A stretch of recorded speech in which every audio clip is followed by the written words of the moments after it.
ఏవండోయ్, మీ ఇంట్లో గులాబీ మొక్కలు ఉన్నాయా? మరి ఆ గులాబీ మొక్కలకి చెట్టు నిండా మొగ్గలు రావాలన్నా, చెట్టు నిండా గులాబీలు విరబూయాలన్నా మరి ఏం చేయాలో ఈ వీడియోలో మీకు నేను చెప్పేస్తానండి. ఇంకెందుకు ఆలస్యం, మీరంతా నా ఛానల్కి వచ్చి ఓ లుక్కేసి ఓ లైకేసి వెళ్ళాలండోయ్. ఇవి గులాబీ మొక్కలండి, హైబ్రిడ్ గులాబీలు. నేను పనిచేసేటటువంటి స్కూల్లో నాటడానికి ఒక 10 గులాబీ మొక్కలు కొన్నానండి. మరి నా వీడియోస్ చూస్తున్న మీ అందరికీ తెలుసు కదండి, మా పాఠశాలలో ఒక మంచి సంప్రదాయం ఉంది. టీచర్స్ కానీ ఇంకా స్టూడెంట్స్ కానీ ఎవరిదైనా పుట్టినరోజు అయితే ఒక 50 రూపీస్ మొక్కల కోసం విరాళంగా ఇస్తారండి. ఆ డబ్బులన్నీ కలెక్ట్ చేసి మొక్కలు కొని వాటిని నాటించి సంరక్షించేటటువంటి బాధ్యత నాదే అనమాట. కాబట్టి నేను ఈ విధంగా 10 గులాబీ మొక్కల్ని వెన్నెల నర్సరీ నుంచి తీసుకొచ్చానండి. వెన్నెల నర్సరీలో అద్భుతమైనటువంటి పూల మొక్కలు ఉన్నాయండి. ముఖ్యంగా గులాబీలు వచ్చాయన్నమాట. అరచేయి అంత సైజులో పెద్ద పెద్ద గులాబీలు, రంగురంగుల గులాబీలు ఉన్నాయండి. వాటిని నేను ఒక 10 మొక్కల్ని కొని తీసుకొచ్చి వాటిని మా ఆయమ్మతోటి పాఠశాలలో ఈ విధంగా నాటిస్తున్నానండి. చూశారు కదా. ఇకపోతే అసలు విషయానికి వచ్చేద్దామండి. మరి గులాబీలు చెట్టు నిండా మొగ్గలు రావాలన్నా, పుష్కలంగా పువ్వులు పుయ్యాలన్నా ఏం చేయాలో చెప్పే ముందు అసలు గులాబీ రేకులు తింటే మనకి ఎంత మంచి జరుగుతుంది అనేది మీకు నేను చెప్తానండి.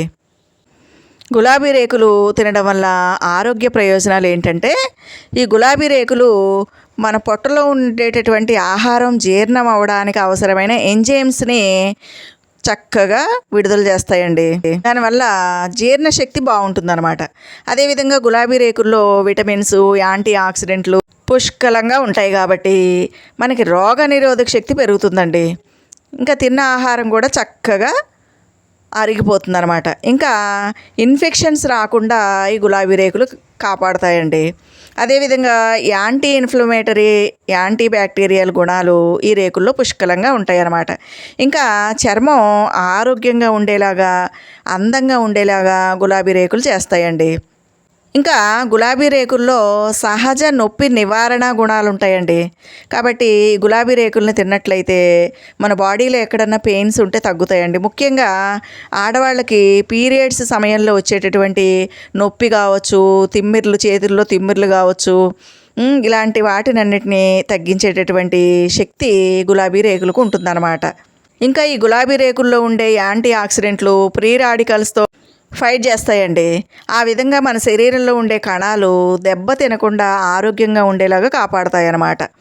ఇంకా ఈ గులాబీ రేకుల్లో ఉండేటటువంటి గుణాలు ఒత్తిడిని తగ్గిస్తాయండి. స్ట్రెస్ తగ్గుతుందన్నమాట. మానసిక ప్రశాంతత కలుగుతుంది.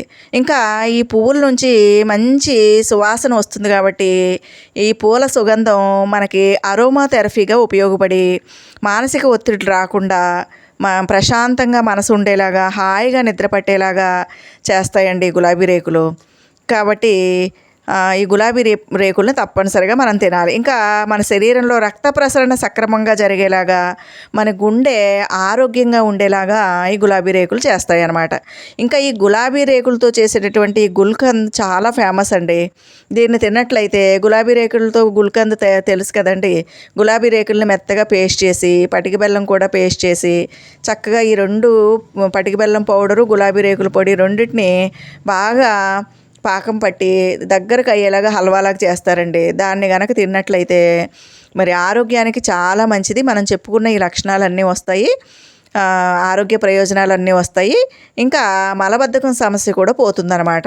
అంతెందుకండి, ఎవరికైనా కిళ్ళి అంటే అదేనండి పాన్ తయారు చేసి ఇచ్చినప్పుడు ఈ గుల్కంద్ని తప్పనిసరిగా ఆ పాన్లో పెడుతూ ఉంటారు. ఇది మనందరికీ తెలిసినటువంటి విషయమే అన్నమాట.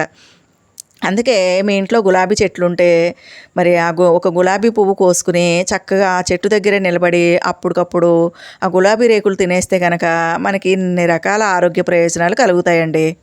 ఇకపోతే మన చెట్టుకి గులాబీలు బాగా పుయ్యాలి, ఇంకా చెట్టు నిండా మొగ్గలు ఉండాలి, పువ్వులు ఉండాలి అంటే ఏం చేయాలి అంటే, గులాబీ కొమ్మల్ని పువ్వు పూసిన తర్వాత ఆ పూసిన చోట అక్కడ కట్ చేసేయాలండి కొమ్మ. ఆ పువ్వు ఎక్కడైతే ఉందో ఆ పువ్వు కాడని మనం చేత్తో తుంచకూడదు, కత్తెరతో కత్తిరించాలన్నమాట.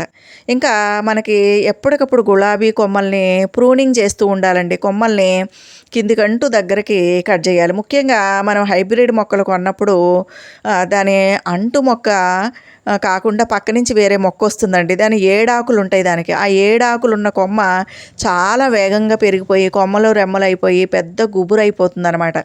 చాలామందికి తెలియక ఆ కొమ్మను అలాగే ఉంచేస్తారు. దాంతో ఆ మొక్కలో ఉండేటటువంటి ఆ బలం అంతా కూడా ఏడాకులు కొమ్మలు గ్రహించి దాన్ని పువ్వులు పూయకుండా చేస్తుందండి. గులాబీ ఎంత ఎంత పెద్దదైనా సరే ఏడాకులు కొమ్మలు ఉంటే గనక అది అస్సలు పువ్వులు పూయదనమాట. కాబట్టి గులాబీ మొక్కను మనం ఎప్పటికప్పుడు చెక్ చేసుకుని దాని పక్క నుంచి వేరే కొమ్మలు వచ్చాయా, దానికి ఏడాకులు ఉన్నాయా అనేది చూసుకుని దాన్ని కట్ చేసేసి అలా కొమ్మలు మొలవకుండా ఉండడం కోసం ఆ కొమ్మని మట్టితో కప్పెట్టేయాలండి. అంటే పైకి కనపడనివ్వకూడదు. పైకి ఉంది అంటే అది ఖచ్చితంగా మళ్ళీ ఏడాకులు కొమ్మలు వచ్చేస్తాయి అనమాట. ఏడాకులు కొమ్మ వచ్చినటువంటి గులాబీలు ఎట్టి పరిస్థితుల్లో పువ్వులు పూయవండి. కాబట్టి ప్రతిసారి మీ గులాబీ మొక్కను చెక్ చేసుకోండి. హైబ్రిడ్ గులాబీలు అంటుకట్టిన గులాబీ మొక్కలు అయితే ఈ విధంగా చెక్ చేసుకుని ఏడాకులు కొమ్మలు ఉంటే కనుక వాటిని కిందికంటూ కట్ చేసేసి దాన్ని మట్టి కప్పేసి ఉంచాలన్నమాట. ఇకపోతే గులాబీలకి ఎండ బాగా తగలాలండి. పుష్కలంగా ఎండ తగలాలి. ఎంత ఎండలో ఉంటే అంత చక్కగా పువ్వులు పూస్తాయండి. ఇకపోతే చాలాసార్లు గులాబీ మొక్కలు ఎంత ఏపుగా పెరిగినా పువ్వులు మాత్రం పూయవండి. ఏదో ఒకటో రెండో పూసి ఊరుకుంటాయి అన్నమాట. కానీ ఈ వీడియోలో నేను చెప్పేటటువంటి చిట్కాలు కనుక మీరు ఫాలో అయితే గుత్తులు గుత్తులుగా పువ్వులు పూస్తాయండి. ఎందుకంటే ప్రతి ఒక్కరికి గులాబీ మొక్కలన్నా గులాబీ పువ్వులన్నా చాలా ఇష్టం అండి. అందరూ కూడా పెంచుకుంటూ ఉంటారు. కానీ ప్రాబ్లం ఎక్కడొస్తుందంటే ఎంత చక్కగా పెరిగినా పువ్వులు మాత్రం పుయ్యవు అనమాట. అయ్యో అసలు ఈ చెట్టే అలాంటిది కావచ్చు, పువ్వులు పుయ్యేది కావచ్చు అనుకుని ఏం చేయాలో తెలియక అలానే వదిలేస్తూ ఉంటారు. కానీ అలాంటి మొక్కలను చూసినప్పుడల్లా మనకు చాలా బాధ అనిపిస్తుందండి. కాబట్టి మన ఇంట్లో ఉండేటటువంటి గులాబీ మొక్కలు గుత్తులు గుత్తులుగా పువ్వులు పుయ్యాలన్నా, చెట్టు నిండా మొగ్గలు రావాలన్నా మనం కొన్ని చిట్కాలు పాటిస్తే బోల్డన్ని గులాబీ పూలని మనం పొందొచ్చండి. అవేంటో ఇప్పుడు మీకు నేను వివరిస్తాను, వినండి. మొట్టమొదట నువ్వులు, పల్లీలండి. అదే పల్లీల్ని మరి వేరుశనగ గుళ్ళు అని కూడా అంటారు కదండి. ఈ రెండిటిని సమానంగా తీసుకోండి. ఉదాహరణకి నువ్వులకు 100 గ్రాములు, పల్లీలకు 100 గ్రాములు. అంటే మీ ఇంట్లో ఎక్కువ పూల మొక్కలు ఉన్నాయనుకోండి, ఎక్కువ గులాబీ మొక్కలు ఉన్నాయనుకోండి, ఒక 100 గ్రాములు 100 గ్రాములు తీసుకోండి. లేదంటే 2-3 తక్కువ ఉన్నాయనుకోండి, కొంచెం తక్కువ మొక్కలే ఉన్నాయనుకోండి, ఇవి 2 స్పూన్లు అవి 2 స్పూన్లు. అలాగ మీ ఇంట్లో ఉండే గార్డెన్ బట్టి, పూల మొక్కలను బట్టి, గులాబీ మొక్కలను బట్టి మీరు కొలత తీసుకోండి. ఆ విధంగా నువ్వులు, వేరుశనగ గుళ్ళు ఈ రెండింటిని ఈక్వల్ క్వాంటిటీలో తీసుకోవాలి. తీసుకుని కొన్ని నీళ్లు పోసి చక్కగా నానబెట్టుకోండి. నానబెట్టుకుని ఒక అరగంట గంట నానిన తర్వాత మిక్సీలో వేసి మెత్తగా పేస్ట్ లాగా చేసేయండి. ఎంత మెత్తగా పేస్ట్ అవ్వాలంటే మనం ఇడ్లీ పిండి, గారెల పిండి రుబ్బుతాం కదండి, కాటుకులాగా మెత్తగా పేస్ట్ అవ్వాలన్నమాట. అందులో పప్పులు గిప్పులు లేకుండా. నేను నానబెట్టమన్నది అందుకే అనమాట. నానబెడితే ఏమవుతుందంటే మెత్తని పేస్ట్ తయారవుతుంది. ఆ పేస్ట్ని చక్కగా నీళ్ళల్లో కలిపేసేయండి. మీరు తక్కువ క్వాంటిటీ తీసుకున్నారనుకోండి, ఒక బకెట్ నీళ్ళల్లో కలిపేస్తే సరిపోతుంది. లేదా ఒక పావు కిలో అంత తీసుకున్నారనుకోండి, ఇది పావు కిలో అది పావు కిలో తీసుకున్నారనుకోండి, అప్పుడు మీరు ఒక సగం డ్రమ్ము ఒక 10 లీటర్ల నీళ్ళు తీసుకోండి. అలా క్వాంటిటీని బట్టి తీసుకోండి. తీసుకుని మీరు నీళ్ళల్లో కలిపేసేయండి. కలిపేసి ఒక 2 రోజులు అలా ఉంచేయండి. ఆ నీళ్ళల్లో ఆ పేస్ట్ అంతా కూడా కలిపేసి అలా ఉంచేసేయండి. 3వ రోజు ఆ నీళ్లు కాస్త పలచగా ఉండాలండి.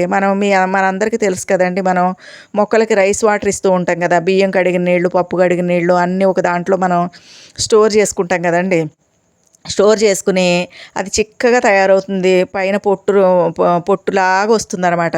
దాన్ని మనం పలచగా చేసుకుంటాం కదా. ఒక మగ్గు నీళ్ళకి 5 మగ్గుల వాటర్ కలిపి ఏ విధంగా అయితే పలచగా చేసుకుని మొక్కలకి ఇస్తామో అలాగా దీన్ని కూడా మనం చేసుకోవాలండి. ఆ చిక్కటి ద్రావణాన్ని అలాగా నీళ్ళలో కలిపి ఉంచుకోవచ్చు. ఉంచుకుని ఒక మగ్గుకి ఒక 5-6 మగ్గులు నీళ్లు కలపండి. కలిపి అంటే మనం పోసేటటువంటి ద్రావణం పలచగా ఉండాలండి. అలా పలచగా అయ్యేలా చేసుకుని ఆ నీటిని గులాబీ మొక్కలకు పోసారంటే గుత్తులు గుత్తులుగా పువ్వులు పోస్తాయండి. చక్కగా చెట్టు నిండా పువ్వులు విరబోయడం మాత్రమే కాదండోయ్, గులాబీలు పెద్ద సైజులో కూడా వస్తాయి అన్నమాట. ఎందుకంటే నువ్వుల్లో కాల్షియం ఉంటుందన్నమాట. ఇంకా పల్లీలు కూడా మనకు తెలుసు కదండి, పుష్కలంగా ఐరన్ అది ఉంటుంది. చాలా ఆరోగ్య ప్రయోజనాలు పల్లీల్లో నువ్వుల్లో ఉంటాయి అన్నమాట. మనకి ఎలాగైతే పల్లీలు నువ్వులు బలాన్ని ఇస్తాయో మొక్కలకు కూడా ఈ రెండు చాలా అవసరం అండి. కాబట్టి ఈ రెండింటిని పేస్ట్ చేసేసి నీళ్ళల్లో కలుపుకొని చిక్కగా లేకుండా వాటిని పలచగా చేసుకుని వేసుకోండి. కొంచెం ఎక్కువైనా పర్లేదు, తక్కువైనా మరేం పర్వాలేదండి. ఇది ఆర్గానిక్ కాబట్టి ఇది చక్కగా పనిచేస్తుందండి. రైస్ వాటర్ ఇందాక చెప్పాను కదండి, ఆ విధంగా రైస్ వాటర్ పోసినా సరే మనకి మొక్కలు చక్కగా బోల్డ్ అని పువ్వులు పోస్తాయి అన్నమాట. ఇకపోతే ఎప్సమ్ సాల్ట్ అండి. ఎప్సమ్ సాల్ట్ అంటే అందరికీ తెలుసు కదండి, మొక్కలకి మనం ఎప్పుడు వాడుతూ ఉంటాం. ఇవి చాలా బాగా పనిచేస్తాయి అన్నమాట. ఎందుకంటే ఈ సాల్ట్ ఎలా ఉంటుందంటే పంచదార పలుకుల్లాగా ఉంటుందండి. ఇందులో మెగ్నీషియం, సల్ఫర్ ఇలాంటి పోషకాలు పుష్కలంగా ఉంటాయి అన్నమాట. ఇవి మొక్కలకి చాలా ఉపయోగం అండి. అందుకని ఎప్సమ్ సాల్ట్ కనుక మీరు మొక్కలకి ఇచ్చారంటే గులాబీ మొక్కలకి బోల్డ్ అని పువ్వులు పోస్తాయండి. ఈ ఎప్సమ్ సాల్ట్ని డైరెక్ట్గానే తీసుకుని ఒక చెంచాడు చేతిలోకి తీసుకుని కొంచెం మొక్కకు దూరంగా అక్కడక్కడ చల్లి మట్టి కప్పేసి నీళ్లు పోసినా, మట్టి కప్పినా కప్పపోయినా పర్లేదండి, నీళ్ళు పోసినా అది పనిచేస్తుందండి. లేదంటే ఒక 4-5 స్పూన్ల ఈ ఎప్సమ్ సాల్ట్ తీసుకుని దాన్ని నీళ్ళల్లో కలపండి. కలిపి దాంట్లో ఒక అరటిపండు, బాగా పండిపోయిన అరటిపండు ఉందనుకోండి, దాని గుజ్జు మిక్సీలో వేసి పేస్ట్ చేసేసి అందులో కలిపేయండి. లేదంటే అరటిపండు తొక్కలు ఉన్నాయనుకోండి, ఆ తొక్కలు చిన్న చిన్న ముక్కల్లా కట్ చేసేసి అందులో వేసేయండి. వేసేసి ఒక రోజు కానీ 2 రోజులు కానీ అలా ఉంచేసి ఆ మర్నాడు దాన్ని మనం మట్టిలో ఆ నీళ్ళల్లో కనుక ఆ నీళ్ళను పోసామంటే చక్కగా పుష్కలంగా పువ్వులు పోస్తాయండి. ఈ విధంగా నేను చెప్పినవి వారానికి ఒకసారి లేదా 15 రోజులకు ఒకసారి ఇచ్చినట్టు. ఇంకా గులాబీ మొక్కలు కూడా ఈ ఎప్సమ్ సాల్ట్ ఇవ్వడం వల్ల ఆరోగ్యంగా ఉంటాయండి మొక్కలు. ఎందుకంటే ముఖ్యంగా ఆ మొక్కలకి చీడపీడలు రాకుండా, ఇంకా ఏమీ మట్టిలో ఎలాంటి వేరు పురుగులు లేకుండా ఇది కాపాడుతుందన్నమాట. ఇంకా ఈ నీటిని మొక్కల మీద ఇంకా ఆకుల మీద చక్కగా స్ప్రే చేసినట్లయితే ఏ చీడపీడలు కూడా రాకుండా ఉంటాయండి. ఇంకా ఎప్సమ్ సాల్ట్ వాడడం వల్ల ఉపయోగం ఏంటంటే మొక్క మంచిగా బుషీగా గ్రీనరీగా తయారవుతుందండి. ఎక్కువ పువ్వులు పోస్తాయి అన్నమాట. మరి ఇప్పుడు మనకి వర్షాకాలం కదండి, ఈ టైంలో మనం ఆవు పేడ ఉపయోగించి ద్రవజీవామృతం, ఘనజీవామృతం ఇలాంటివి తయారు చేయలేమండి. కాబట్టి వర్షాకాలం వెళ్ళేంత వరకు ఈ ఎప్సమ్ సాల్ట్ మనం వాడుకోవచ్చు అనమాట. కాబట్టి అప్పటి వరకు మన పువ్వులు చక్కగా పొయ్యాలంటే ఎప్సమ్ సాల్ట్ వాడుకోండి. అదేవిధంగా ఉల్లిపాయ పొట్టు కూడా చాలా బాగా పనిచేస్తుందండి. ఉల్లిపాయ పొట్టుని నీళ్ళలో నానబెట్టి ఆ నీళ్లు మొక్కలకి ఇచ్చినా, లేదా ఆ పొట్టుని మట్టిలో మనం పాతి పెట్టిన మొక్కల మొదట్లో మంచిదండి. కాబట్టి నేను చెప్పిన వాటిలో ఏది మీకు వీలైతే అది పాటించండి. మీ ఇంట్లో గులాబీలు పంట పండించేసుకోండి. మరి చూశారు కదండి ఈ వీడియో మీకు నచ్చితే లైక్ చేయండి, షేర్ చేయండి. నా ఛానల్కి తప్పకుండా సబ్స్క్రైబ్